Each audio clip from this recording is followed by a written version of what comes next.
We go now to the top Democrat on the House Intelligence Committee, Congressman Jim Himes, who joins us from Greenwich, Connecticut. Good morning to you.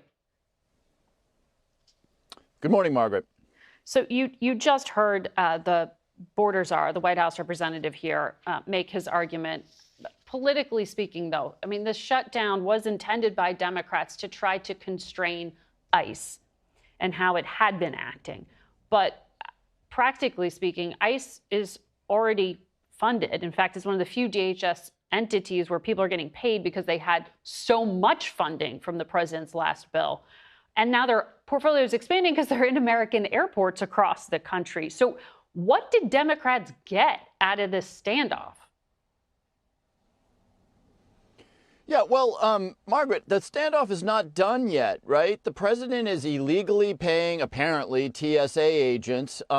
You had the Senate, as you pointed out with Mr. Homan, pass a bipartisan bill unanimously in the United States Senate to say, look, let's fund everybody else and let's deal with this thorny issue about ICE. And then you had the Republican House say, hell no, we're not doing that. And by the way, mock their own Republican leaders in the Senate. So look, this thing is still very much live for one very simple reason. We can talk about House, Senate, changing law for one very simple reason, which is that the vast majority of Americans look at the way ICE behaved with the murder of 2 American citizens, with the constant knocking down of doors of American citizens without warrants, people dressed like they are, airlifting into Fallujah to do the legitimate work of going after illegal aliens in this country. And they say that is not okay. And that's our position. Our position is very simply, we want ICE to act like the police force that they are. And that fight is not won yet. And look, I'm sorry it got tied up. I'm sorry that the Republicans on one side of the Capitol said this was a good idea, and on the other side of the Capitol, they called it a joke. But we're ready to negotiate around something that is not a radical demand. We just want ICE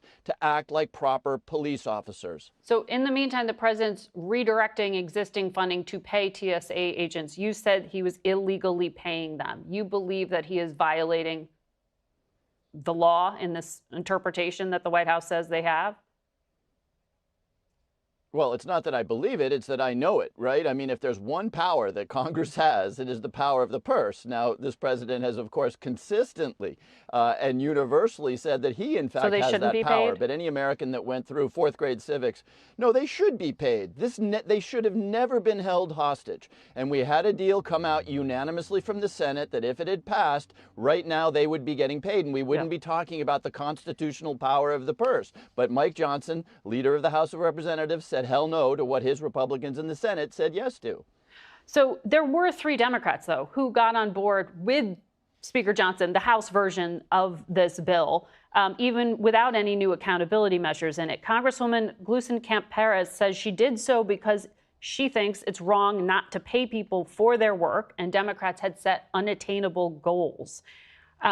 She says since the White House was agreeing to things like body cameras, doesn't she have a point here that there is, as she put it, ideological purity that's getting in the way of working people? So this is not a question of ideological purity. And I agree with Marie on one point, which is that people shouldn't be held hostage.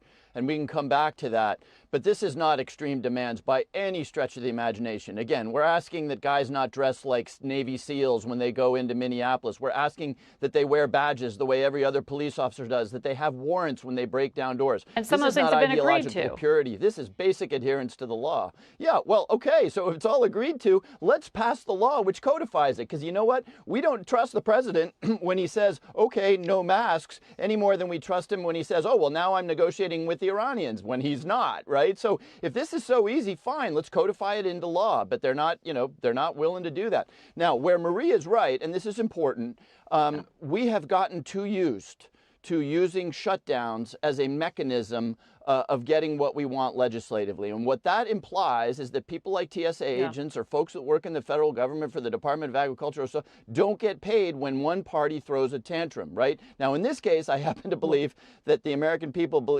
are with the Democratic Party and saying you don't get to act like like ICE acted in Minneapolis. But we do need to get away from legislating through shutdown. That is not consonant with the great country that we are. Well, and they just want their airports and basic government to work. But On the point you raised, you said that the president's not really negotiating with Iran. Is that because you haven't been briefed as a member of Congress on the diplomacy, or you think he's flat out lying? Oh, I think he's flat out lying. Last Sunday, when he was told, and by the way, we're in exactly the same position today. Oil prices now $112 a barrel, and futures in the stock market down 2%. Last Sunday, he realized, oh my God, I've got a financial cataclysm on Monday. So he just made it up that they're in negotiations with the Iranians. Look, underneath that statement, the Iranians have now realized that they have the reins. They are controlling the Strait of Hormuz. Gasoline prices are up more than $1 a gallon. And so the Iranians realize, holy smokes, we've got a lot of leverage here. In Islamabad today, there are a number of mediators who are in contact with the United States saying they're talking about Iran, but neither the United States nor Iran are at that table at this moment in time. But further on the Iran point, I know you care about what's happening in Ukraine. Notably, President Zelensky of Ukraine has been in the Gulf in these past few days. And he said yesterday that Russia is providing satellite imagery to Iran. And that imagery consists of U.S. military bases. He also said Russia is giving signals intelligence and electronic intelligence to Iran. Do you know of evidence that Russia is actively helping Iran in its war against the United States? Well, I have to be a little careful about this, Margaret, because I do review the intelligence, and I obviously can't speak about things that are classified. But boy, I would sure not argue with President Zelensky on that point. And I would ask the American people to think about, what do you think Putin is doing right now? Over 4 years, we have been rightly, in my estimation, helping the Ukrainians exact a terrible toll on the Russians. So what do you think is happening? Meanwhile, as you know, we are letting the Iranians, so now the Iranians are getting billions of dollars, sell their oil to the Chinese so that they can buy drones from the Russians. We're letting the Russians sell oil so that they can get dollars to attack the Ukrainians and use those dollars to help attack our troops. I mean, you just couldn't make this stuff up in a Hollywood script. Well, Secretary Rubio was asked about the degree of aid Russia is giving to Iran, and he minimized it. He says it's not making a difference on the battlefield. I know the French, I know the British have said that Russia and Iran are helping each other on drones here. When you heard Secretary Rubio's statement, what did you think he meant?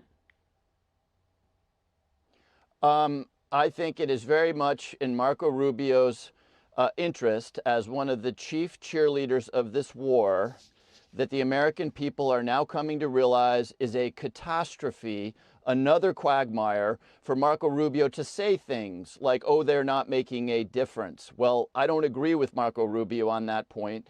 The Russians have capabilities, things like using basic satellite technology, which you can do commercially, by the way, to find our aircraft carriers. Our military bases in the region, Margaret, right now are supposedly uninhabitable. Why do you think that is? Before I let you go, Democrats have been making corruption a theme in their campaign against the president and to win back control of the House. Your fellow Democrat, Sheila Sherfilis McCormick of Florida, has been found guilty on 25 ethics charges related to stealing millions of dollars in COVID relief money. Should she resign? Should she be expelled? If she doesn't resign, there will be a vote in the House, and people will find reasons to support the Congresswoman, just as Republicans found reasons to support George Santos. Should she resign? At a time when we're at war, when gas prices are too high, that shouldn't happen. So I would hope that my colleague might avoid that outcome by choosing to resign. But it is also very important that both parties be consistent in punishing ethical lapses inside their own teams. Okay. You hope she resigns. Thank you, Congressman, for all your insights today. We have to leave it there.